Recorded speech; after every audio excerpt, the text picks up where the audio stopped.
Throughout history, we've used our minds to build and improve things, but soon we will be able to build things that improve our minds.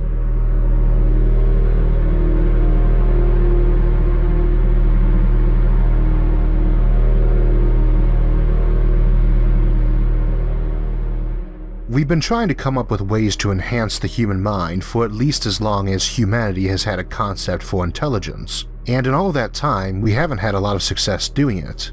We have had no shortage of potions and concoctions meant to enhance the mind, and some, like coffee, at least partially work.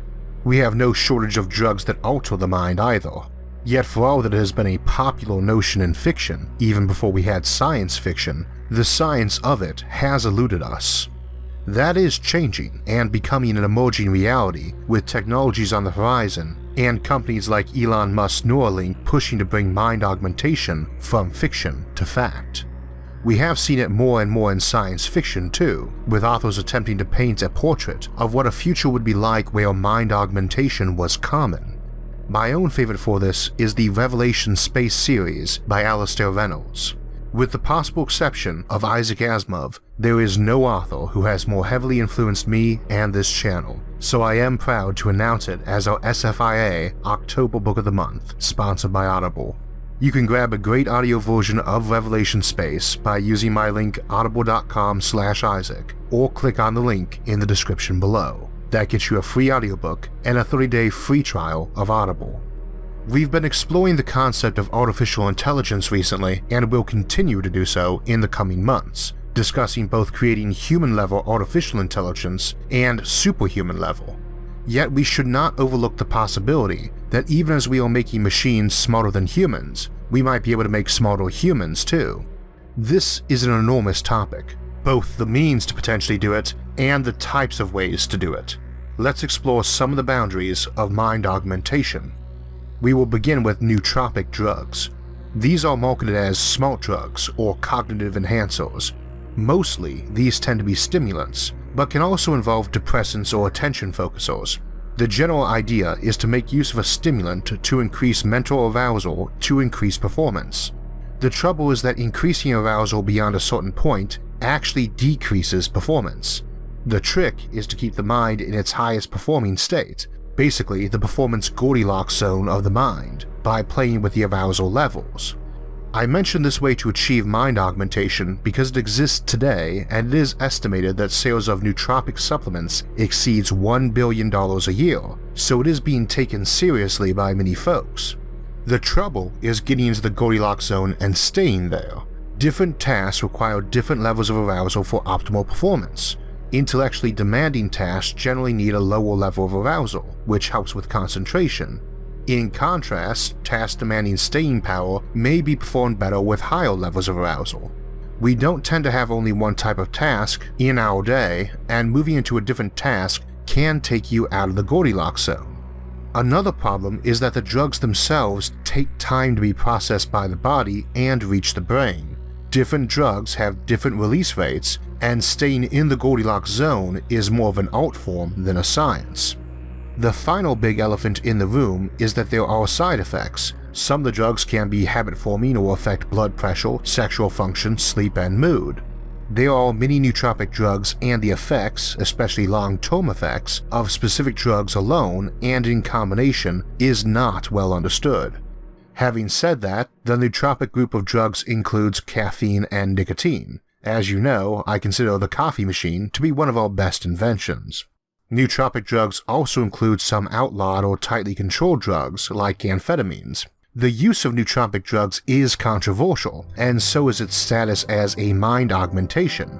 Improving performance through the use of drugs might not actually be mind augmentation, because all you have done is make use of the mind's own ability to perform by adjusting arousal. Beyond nootropic drugs, we enter a more murky world of future possibilities. These include neurosurgery, advanced education methods, and cybernetic implants. As to intelligent enhancement, we could have increases to general intelligence or a massive increase to one type, such as making someone a savant, maybe even an autistic savant if that increase came by devoting other parts of the mind to assist. We might speed up how fast an individual thinks, or give them implants that help with some task, or even network minds together if we develop a brain-machine interface with enough bandwidth. That last one, in its more extreme form, is called a hive mind, and we will look at it in a month or so, and it could be everything from a limited network like a human community is, up to some connection so extreme that it replaces the individual components with a single new entity, in much the same way you and I are people, and our kidneys, livers, and stomachs are not. One of the methods to augment a mind is presumably hooking up to computers, directly interfaced into your head or just wirelessly interfacing with them. Such an augmentation could be so integral to you that you consider it part of your mind, or it might be clearly separate from your mind but still be part of you, same as your hands or eyes. Or it could be more separate yet, just a tool or a garment like your shoes or a screwdriver. There's a fair number of examples of this in fiction, but I'm fond of the term E-Butler from Peter Hamilton's Commonwealth saga, which is a fairly smart but not sentient computer assistant most folks have among their mental implants. It's clever enough to help with tons of tasks, so it is somewhere between a personal secretary and a smartphone, and it is in your head and it is customized to you. It could just as easily also be a separate entity entirely, an artificial intelligence. If I gave you a mental implant that allowed you to access the contents of an entire encyclopedia, most would say that was mind augmentation, but then again maybe not, as mere knowledge is not intelligence. We probably would consider it augmentation if it was integrated thoroughly enough into your brain that you could shuffle through the contents of it as casually as we can shuffle through our memories of some topic or skill we have, and allow us to apply that knowledge easily. Analogies between computers and brains are tricky, but are common because it's about our only option. Where a computer ends is hard to define. You could limit it just to the processor, but you can have more than one of those, or maybe just the stuff on the motherboard, or just inside the case, like the skull. The hard drive counts, but then an external hard drive would not. What about the monitor and other peripherals like the keyboard and mouse? Our brain is a bit like that. The skull, like the computer case, is not an entirely arbitrary boundary, but is also not an ideal one, and the mind is even hazier than the brain. Sticking an implant in there isn't automatically making it part of your mind any more than if I stick a needle in there, and if we removed part of your brain and stuck it in some support system connected by wires to the stuff still in your skull, we would say that's still your mind. Something like modifying our spinal cords to accelerate our reflexes through reflex conditioning or actively tapping into the motor neurons and interneurons might be considered mind augmentation, even though our brain has nothing to do with it, or simply body modification. Again, where you draw the boundaries is a gray area. Obviously, enhancing your memory would count as augmenting the mind, and if you record everything you experience with cameras and a decent indexing system, you can achieve fairly similar results. Again, there's a hazy boundary between a useful tool and an actual mental augmentation. As to memory enhancement, that comes in a lot of forms too. Better storage, of course, a bigger hard drive as it were, faster recall, better search and indexing methods, higher resolution of those images or sounds or smells you remember, stronger association of various relevant memories, and so on. Try to remember the last time you took a test on paper. Might have been yesterday, much of my audience is in college, but it might have been a lot longer. The last one I can remember was my ASVAB to join the military 14 years ago. It's easier to recall in some respects since it's an important one, not a quick pop quiz for an elective course. What was the topic? Decent chance you can remember that. Did you use a pen or a pencil? If a pen, what color was it? If a pencil, was it the wooden kind with an eraser stub or a mechanical one? Was the eraser worn down? Did you have a coffee or a soda at hand? A bottle of water? A backpack? I can remember those mostly because that is what came to my mind to ask about. Thinking on the event, I remember being irritated by not having my normal mechanical pencil and the eraser being worn down. Being irked not having a coffee to sip. The more I think on it, the more I remember, but at the same time, the more my mind wanders to parallel associated events. Thinking about the entire process of memory reminds us all of the various important aspects and components of it that exceed a simple recording of a video. It would be awesome to have a far better memory, one that lets someone ask you what kind of birthday cake you had for your 10th birthday, and just be able to give the answer as quickly and casually as if they asked us when our birthday was. You could recall not just the information, but maybe even be able to relive the event like you were there. It would be potentially dangerous too. Not only could you get stuck dwelling on pleasant events of the past, but you could get stuck reliving traumatic or negative events. That raises the entire issue of removing bad memories or implanting fake positive memories, another popular one in science fiction that we see in films like Total Recall. And a proper memory of an event isn't just the video or audio component, it's the smells, the textures, the actual emotions going on. Such things tend to dim with time, but imagine if every time you saw a blue sedan, you remember vividly the time you crashed your blue sedan and were stuck in it for 20 agonizing minutes till the fireman cut you free. That would be awful. So would freshly remembering the loss of a grandparent, or a friend or a pet, like it happened yesterday. Mind augmentations can come with some serious downsides, even ignoring the side effects they could have. A positive might come at the price of a negative, but sometimes having a new skill or talent can come with negatives. Learn a lot of science and some science fiction isn't as fun to watch anymore. Get better hearing and a street musician striking some off chords might grate on you like nails on a chalkboard, so that you might want to be able to dial down or switch off some augmentation. More importantly though, the brain is not a processor with carefully designed software. We talk about the architecture of the human mind like we do software architecture, but that's a dubious term. Your brain certainly has structure to it, but in the same way a forest or jungle does.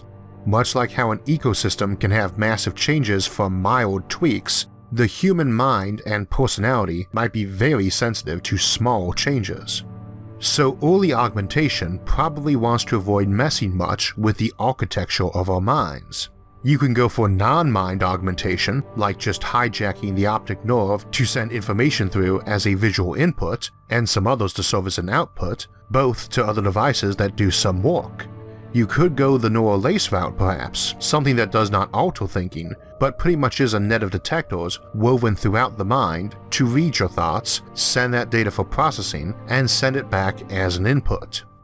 Another option is to augment reflexes using the comparatively much simpler neural pathways in the spinal cord, or bypass the spinal cord completely, as is currently being developed for people with spinal injuries. As to making someone smarter without messing with that architecture, two of the methods are just making it bigger or speeding it up. We see both examples in books by Alastair Reynolds, though one is in a sequel to the Book of the Month, and the other is in a standalone novel. For the former, speeding it up, you could potentially replace all the slow signal transmission lines in the brain, which move anywhere from walking speed to bullet speed, with stuff that moves at the speed of light. We talked about that option more in the transhumanism and cyborg episodes, so I won't repeat it now, but this is what gets classified as speed intelligence, one of the three types of superintelligence identified by Nick Bostrom in his book Superintelligence. The other two types being networked intelligence, which we'll look at more in the Hive Minds episode, and quality intelligence, which is a hazy concept but basically the reason why you are better at many tasks than a room full of monkeys, even though they've got more combined brain matter than you do. Another author, my friend Dennis E. Taylor, calls accelerating thought speed frame-jacking in his We Are Bob novels, and I like the term, so I'll borrow it for the notion of speeding your thoughts up but not constantly, just as much as is needed at that time. This is essentially how fast you are experiencing time. Frame jacking would tend to drive you nuts if you were always existing at a time rate where seconds seem to take hours to pass. So while you might be comfortable running a bit faster than normal all the time, you probably won't want to speed up very fast for more than short periods. Also, by and large, you'd expect everyone else to have this, and for a new standard pace to develop.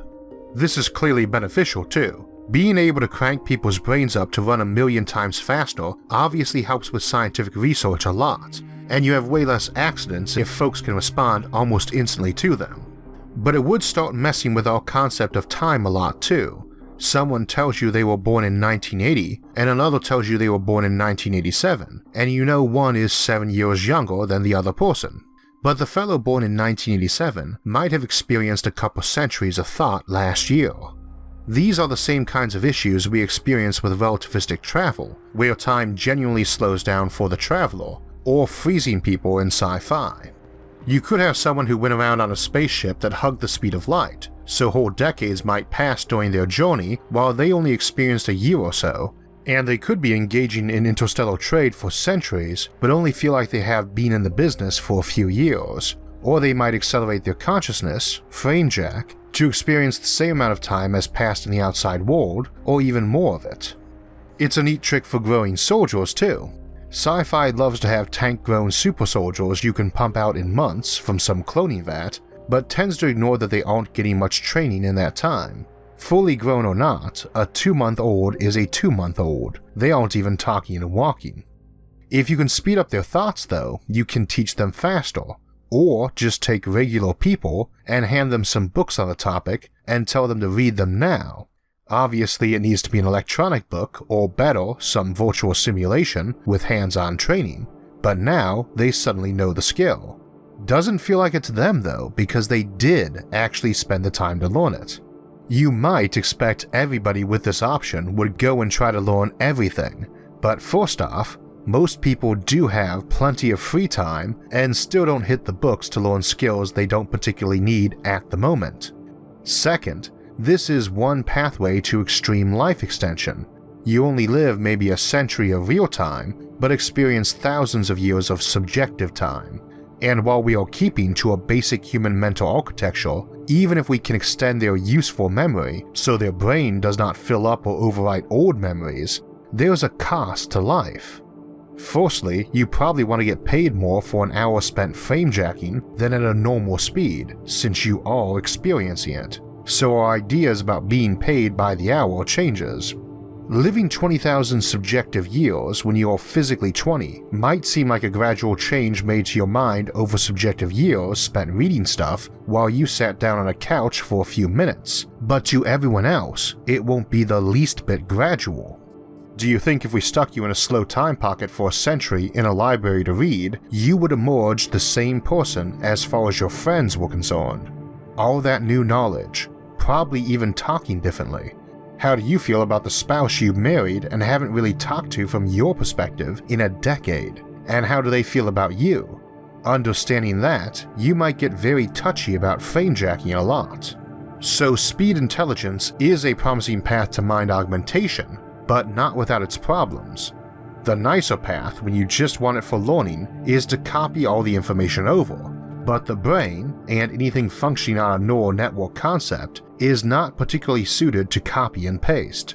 There's a big difference between photographing a book page and actually learning its contents, absorbing it, and doing all the new wiring and indexing so you can recall and utilize it. The last aspect, though, returns to the continuity of identity issue.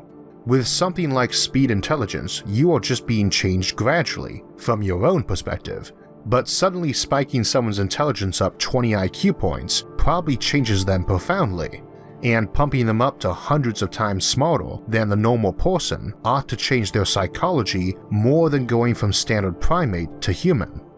A lot of people might not like that, even if they wanted to be that smart, because they might seriously doubt they were that smart, that we instead have an entirely new entity and they cease to exist. Folks also sometimes kick around the notion, usually in terms of the Fermi paradox, that what we consider intelligence is sort of a form of insanity.